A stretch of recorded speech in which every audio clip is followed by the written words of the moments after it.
جو عورت منہ کھول کر سوتی ہے وہ مغرور ہوگی، جو عورت الٹی سوتی ہے وہ بد اخلاق ہوگی، جو عورت سیدھی لیٹ کر سوتی ہے وہ لالچی ہوگی، جو عورت دائیں ہو کر سوتی ہے وہ پرہیزگار ہوگی، جو عورت ٹانگیں کھول کر سوتی ہے وہ اچھی عورت نہیں ہوگی، جو عورت سوتے ہوئے خراٹے لے گی وہ دکھی ہوگی، جو عورت سوتے ہوئے سیٹیاں مارے گی وہ غصے کی تیز ہوگی، جو عورت منہ پر بازو رکھ کر سوئے گی وہ دولت کی بھوکی ہوگی،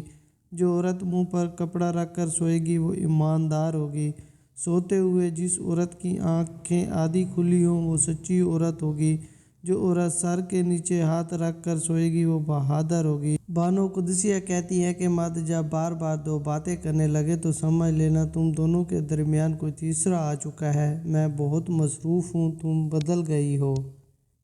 جو شخص آپ کی تقدیر میں لکھا ہوتا ہے تو آپ کو یہ نشانیاں بار بار نظر آئیں گی۔ جو شخص آپ کی تقدیر میں لکھا ہوتا ہے آپ اس شخص کے ساتھ سکون محسوس کریں گے، آپ کا دل بار بار نہیں ٹوٹے گا اور آپ خود کو مطمئن محسوس کریں گے، آپ کو رونا نہیں پڑے گا۔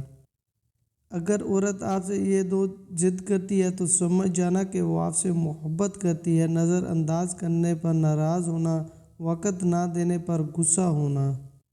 مرد کی اگر محبت دیکھنی ہے تو اس کی سب سے بہترین مثال یہ ہے کہ وہ اگر ایک طوائف سے بھی محبت کر لے تو اسے دنیا بھر کی پاک ترین عورت سمجھتا ہے۔ بزرگ کہتے ہیں کہ عورت جب بھی مسکرائے تو اس پر نظر رکھو اور اس کا رویہ پرکھو، اگر وہ کسی اور کے زیادہ قریب ہے تو آپ فوراً سمجھ جائیں گے۔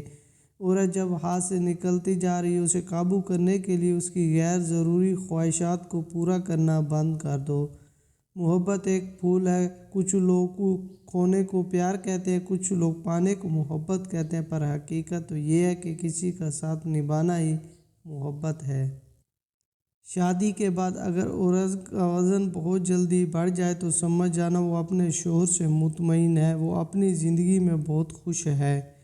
عقل مند کو نصیحت کرو گے تو وہ آپ سے محبت کرے گا، لیکن اگر بے وقوف کو سمجھاؤ گے تو وہ آپ سے نفرت کرے گا۔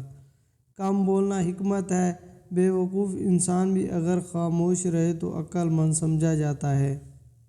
جو عورت مرد کی دو چیزیں نہ دیکھے تو سمجھ جانا کہ وہ ٹائم پاس کر رہا ہے، جو عورت کی مجبوری اور عورت کی عزت۔